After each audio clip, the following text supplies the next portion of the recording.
Hello, today we're doing Calvados, and specifically older Calvados, because I have a theory. And the theory is this. Okay, so at the moment, there isn't a lot of worldwide demand for older Calvados.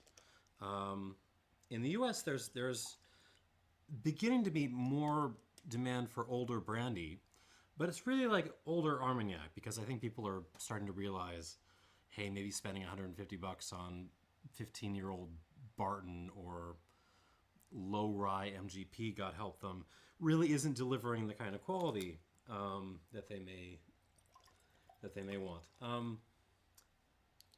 Okay, there was considerably more Calvados in this one than in these. But they were not really paying attention to cognac, I think, possibly due to thinly veiled racism. That's a topic for another time. They aren't really paying attention to Mar because it's weird pomace brandy. And they aren't really paying attention to Calva. Now the thing is, even in France, I don't think people pay that much attention to Old Calva. Just because, there's an ideology, right? Well, there's a couple of ideologies about brandy in France, but one of the ideologies about Calva is you want the younger stuff that's close to the fruit. You want to, with cognac or Armagnac, you want to buy something older and more serious. But with Calva, you really want to taste the apple, which leaves some of the older Calvados stocks as rather reasonably priced. So my theory is maybe this is good stuff. Maybe this is actually value for money. So we shall taste through these and find that out. Now the ones I have here are all bottled at either 40% or 41%. So I'm not going to do a second run through of these. I'm going to give them a drop or two of water, do a quick run through, give you a score, and we will leave it at that. So what have I got here? I've got actually these two I'm very excited about. The Lemortons. This one is I will give you the details later. One of these is a 1989, and the other is a 1962. Now the fun thing about Lemorton is they make brandy in the Domfrontais region in Calva, which it's kind of off to its own corner of the region. And the special thing about it is that it has to, okay, so one thing, it has to be aged a little bit longer than ordinary Calva. You're still allowed to use column stills, which is different from the Pays d'Auge. But you have to age them a year longer, and you have to use, I think, at least 30% pear in your mash, so to speak, in order to make a Domfrontais, because that is just as much pear territory as it is apple territory. So this is why, to some extent, it's technically wrong to describe Calvados as Normandy apple brandy or something like that, because it's not all apple. Some of it is pear. All right, so what have I got here? I've got these, the Lemortons, and then I got which are quite old, and then I've got a pair of 18-year-olds from the Pays d'Auge. One is Groult, Roger Groult, 18-year-old. This is a little sample I got. And a big one, Adrien Camut, Pays d'Auge, 18-year-old. This was quite expensive, but I was curious enough that I am giving it a shot. So we'll do more details on these as we get to them. Let's get this rolling, shall we? All right, Lemorton Vieux Calvados Domfrontais, 1989. So this was bottled in March 21.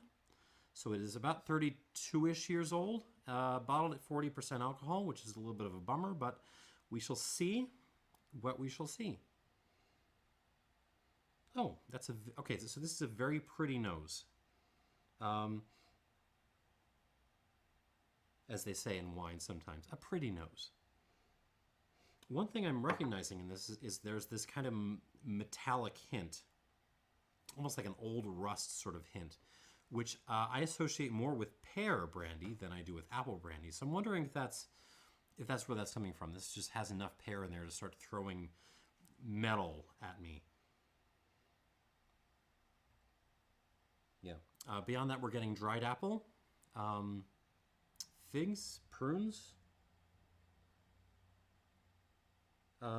apple cheese, which is a note I've used in the past. Apple cheese is this Lithuanian thing where you basically boil down a bunch of apples until you get this kind of taffy-like concentrate that lasts forever and has this very distinctive character. You get it all the time in spirits from, well, definitely Calvados, but also a bunch of Speyside malts have got apple cheese going on. Oh, and a little bit of mud. Nice mud. Always happy to get mud in my spirits. Some flowers, kind of light dried flower.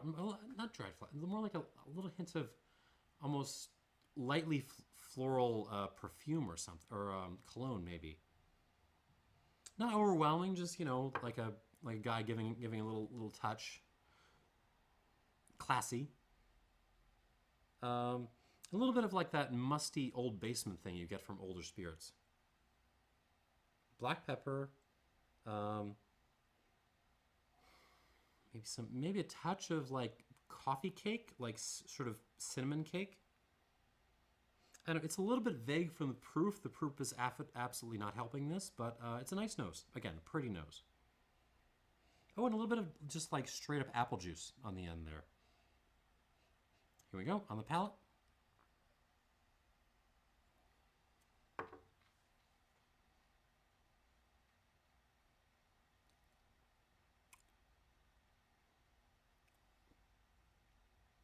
Okay, so we got kind of a soft arrival with a lot of, well, apple cheese, so sort of boiled down apple. And then leading into this very long, kind of woody, peppery finish. The proof, again, is not helping this, but I mean, it's telling a nice, coherent, very classical kind of spirit story. Arrives sweet and fruity, closes off dry and woody.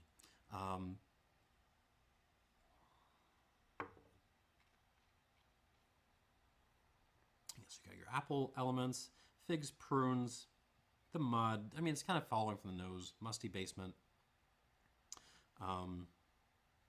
The apple is a little bit more like kind of raw and green here than, so it's more like apple core than straight up apple. A little bit of that cologne / potpourri sort of thing. A little bit of like an old leather book. Leather-bound book, and like again, kind of a cinnamony thing, like spiced apple tea. You know the teas with like some apple-y flavorings thrown in there, and some cinnamon, that kind of thing.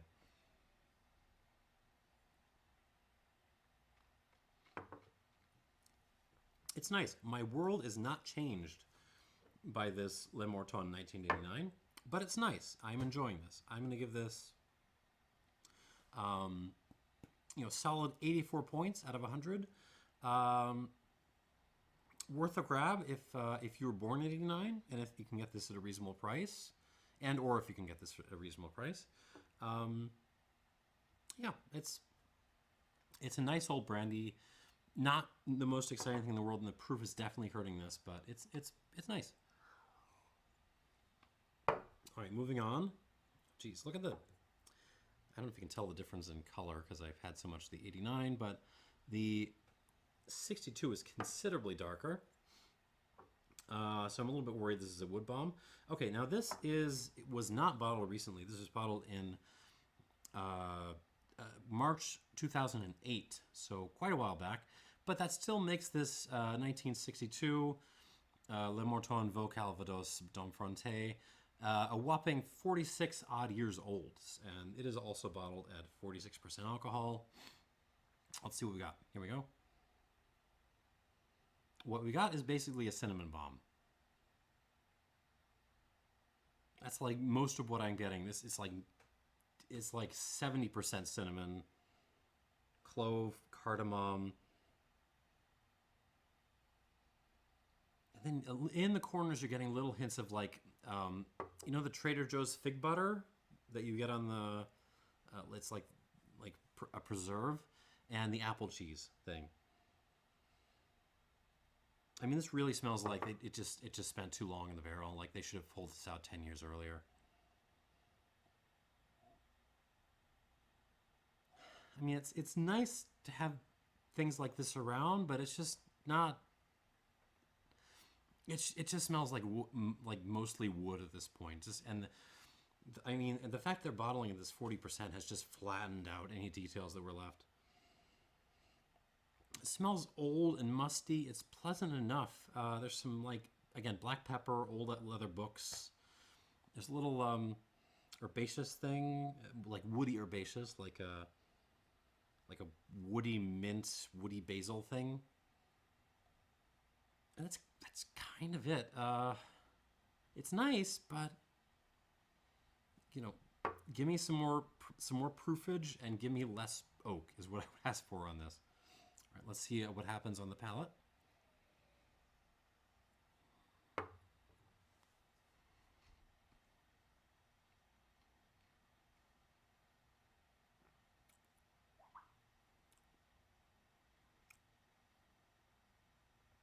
So it's surprisingly, speaking as someone who's had a fair number of like older spirits from the 60s, it's surprisingly not that common that spirits actually show up as feeling tired, as just having spent, having lost most of their life into the barrel.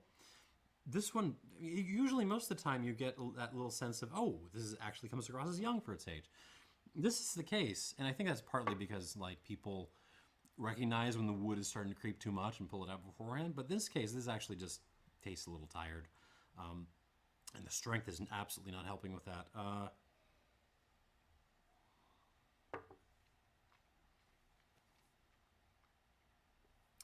It feels a little bit like it's falling apart as I drink. I mean, no, I'm being too unkind. It's nice. This is pleasant. You give it to your 80-year-old French guy best friend, he's going to be very happy with this. He might agree with me that it should be closer to the fruit because that's what they say. But I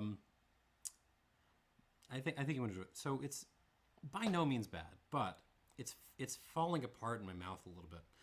I'm getting like drying wood, lots of drying wood, freshly ground pepper, cinnamon, some clove. There is like a citrus sour thing. Maybe it's not citrus. Maybe there's some kind of soury element going on in this. Like if you aged lemon juice in oak, that kind of sour. I don't know if that makes sense, but that's kind of what I'm getting. I do get it in Armagnac sometimes, and in Mars. Maybe some like there's a little bit of dried fruit in this, but it's not like particularly fresh dried fruit.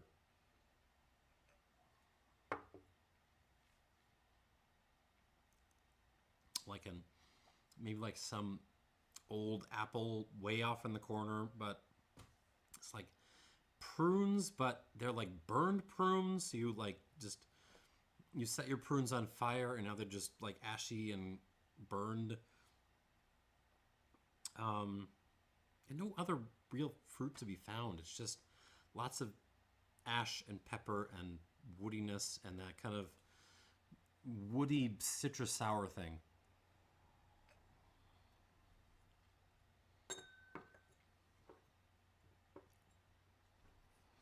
I don't hate it. I don't hate it. And it's not bad. I feel like other people would like this more than I do. So I can't be, if I'm being objective, I can't like totally trash on this. But I'm only going to give this like an 82 minus. Because there's problems going on here. The main ones come down to, it's for something this old, it's bottled at too low a proof. Something like this really, really, really needed to be bottled as strong as they could possibly bottle it, and like it just spent too long in the barrel. It just did. But by no means terrible. 82 minus. But now we move on to the second part of the tasting, which is the Pays d'Auge, sort of the core, the more exclusive part of the Calvados region, where fermentations have to be longer and things have to be pot distilled as opposed to distilled in the shorter columns that the French like to use. All right, let's get things started with this Groult, 18-year-old. So, Roger Groult, 18-year-old Calvados Pays d'Age. Probably bottled circa 2019, 18, 20, somewhere in there. Last couple of years. Bottled at 41%, which is a welcome change from the previous ones. These are really kind of heartbreaking because I love Domfrontais. I love that little touch of pear and that that metallic aggression you get sometimes with the style. But these are not my favorite examples that I've ever had. Let's get into this this Groult here.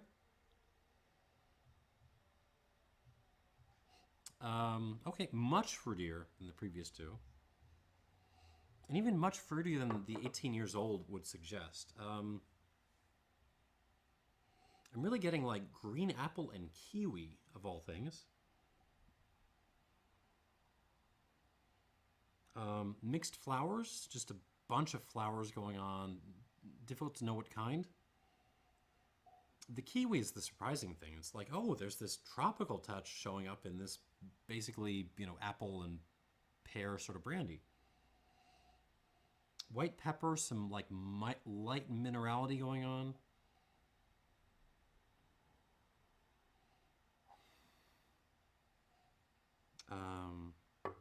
Actually, no, don't. You know what this smells like? This smells like a Chardonnay from the Macon, from like southern Burgundy, like a really good Macon Chardonnay.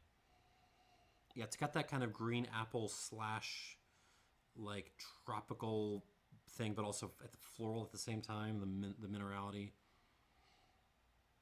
Totally, this is like eau de vie of like a Macon verge or something like that. Then fig, little golden raisins, some elements from the oak, but by no means dominating the show. The oak is way in the back here. Maybe like one clove of cardamom, just to make this fun. Not a lot of cinnamon in this to kind of distinguish it from the previous two, which were much more heavy on the cinnamon. Okay, on the palate, here we go.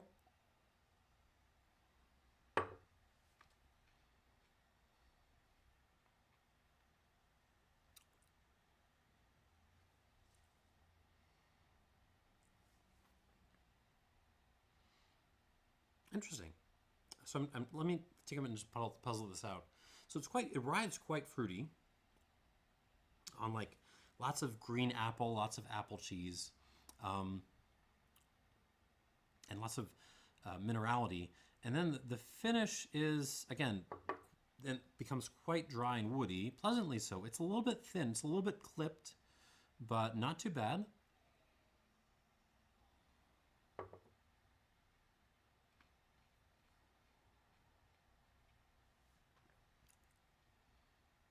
Again, the strength is not helping this, but it's holding together. That extra 1% is making a lot of difference.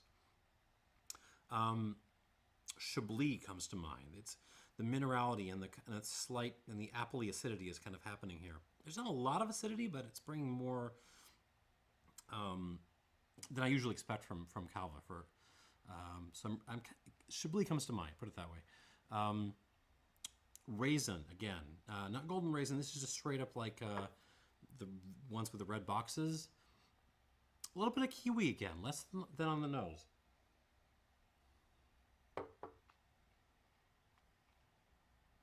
Black pepper, potpourri, black tea, and a little bit of like a fresh Italian roast coffee grinds. And again, a little bit of mud, which I always like. Nice mud. Quite lovely. I like this. There's some mint going on too.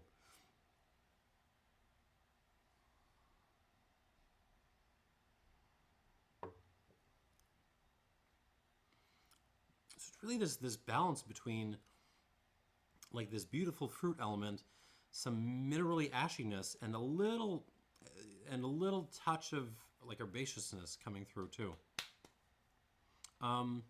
This is all right. This is okay. I originally gave this an 85. I'm going to give this an 85 plus. I'm going to knock it up just a notch. Still not spectacular by any means, but I'm enjoying this more than the previous two. And a lot of that is just the extra percentage of alcohol. I mean, I said this before, that 1% makes a difference. If you can, even if you can't give me 43%, give me 41, y'all.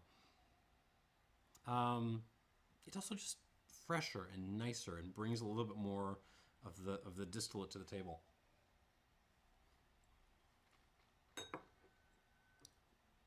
still not going to go crazy, but solid 85 plus. Again, worth it if you're going to find it at a good price. And then there's one which you will probably almost never find at a good price, the Camut Calvados, 18-year-old. All right, Camut is probably one of the, if not the most celebrated name in Calva, particularly in this style. Like they're just known as very artisanal, nerdy producers. This is all made by the Camut family at the Domaine de Semainville,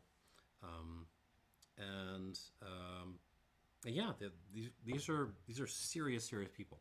This particular example was bottled at 41%. Should be higher, but you know, and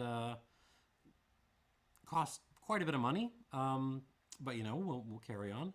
I don't know when this is bottled. Probably again, circa that same 2018, 19, 20-ish range. All right, here we go.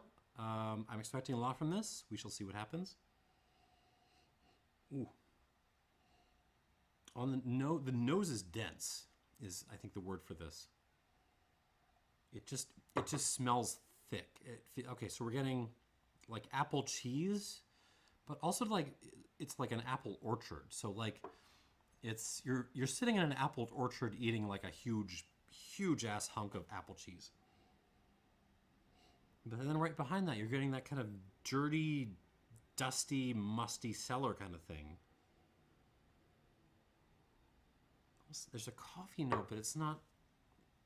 We're moving away from dark roast. This is like a very fruity coffee, like a Eure or something. Black tea, raisins, figs, just all the dried fruit, like dried cherry. There's a little bit of a blood orange thing. There's a little bit like an orange sour element to this, but it's like it's not regular orange. It's blood orange. Yeah, cinnamon, pepper, lots of pepper. That floral element I get on Calvas is here, but it's almost more like a rosewater, like a Turkish delight kind of element, which immediately puts me in mind of like sherried malts, weirdly enough.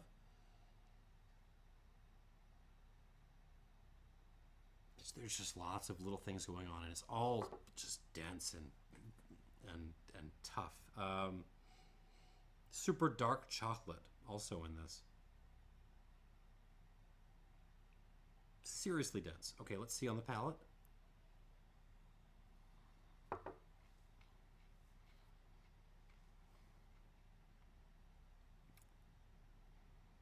So on your first sip of this, you may be disappointed. You may say, Jesus, I paid, 3 figures for this? Like, it's nice, no denying that, but you may like feel a little bit puzzled. Give it time. Give this a couple more sips and you'll start to see the magic of this.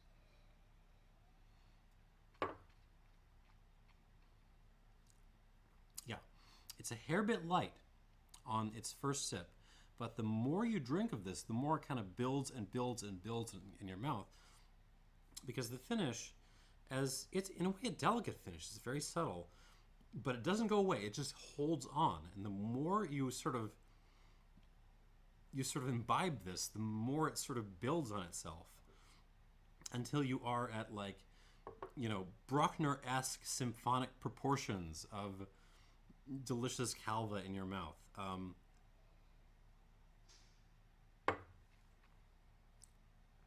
It starts underwhelming, and then it just gets better and better as you go along.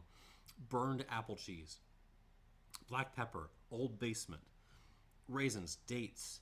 There's some kind of apple candy this reminds me of. What is... not Jolly Ranchers, there's another one. Apple candy, let's just run with that. Coffee grinds.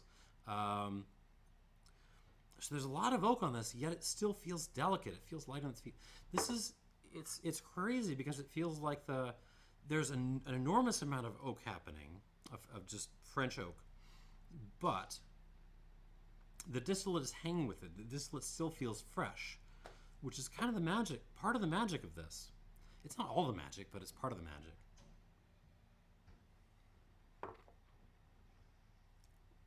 Cinnamon, ginger, cardamom, dark chocolate. And again, once the finish gets up to speed, it's absolutely endless. And so, I mean, if I were to criticize this, the main thing I would say, aside from the fact that it just takes a while to get wound up, it's that it feels like the distillate is and the oak aren't integrated yet. This feels a little bit like if you have like a young Bordeaux that's been aged in a lot of new oak, and it's kind of like you've got the fruit and the oak side by side, and they're both kind of there, and they're not fighting, but they aren't really talking to each other yet.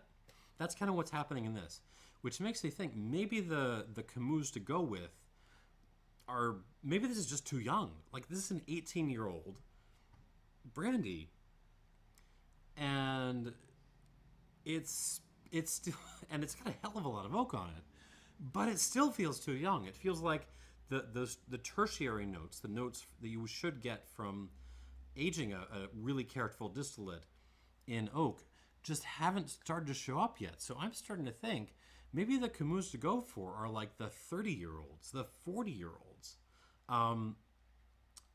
This is intimidating. So it's what all of this, the way that it starts kind of slow and then builds, the way that even at the level of quality this is at,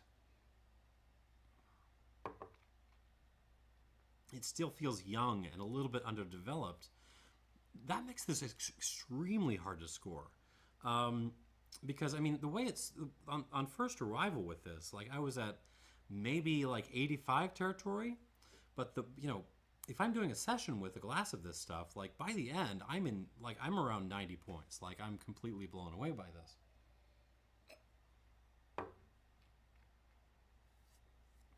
So, I am a little bit baffled and confused as to how to score this. And because I don't really have a good answer, I'm going to call this like an 87 plus. I'm just going to cut the difference.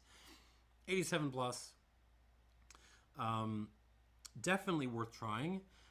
But, to be honest, if it was my money, especially if I just had like the money to play with, like, I would be going for stuff even older than this.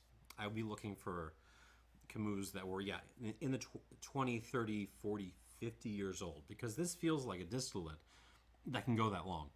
That's how good this is, or how good the stuff coming off the still this is. Like, this has been smothered in French oak for 18 years, and it feels like it's just getting started. And that's intimidating and quite impressive. So I'm not going to give it a huge score, but we're going to give it like that 87 plus, and along with that little note, like, keep an eye out for older versions of this. Okay, so that's my tasting. Let me drink a little bit more of this, if you don't mind.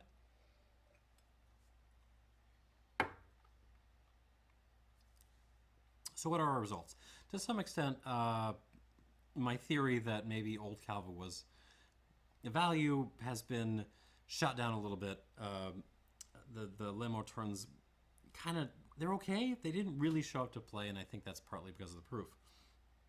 These two did a little bit better. They're younger, but even then, it feels like the potential isn't totally being met. So, what would I say? I would say keep an eye out for older Calvados, definitely, but keep an eye out for the ones that are bottled a little bit stronger. I think it makes a huge difference. And definitely, if you got the money for it, keep an eye out for older bottlings of Camut, because this feels like maybe one of the best base spirits in the world. That good. Okay, thanks for watching, and cheers.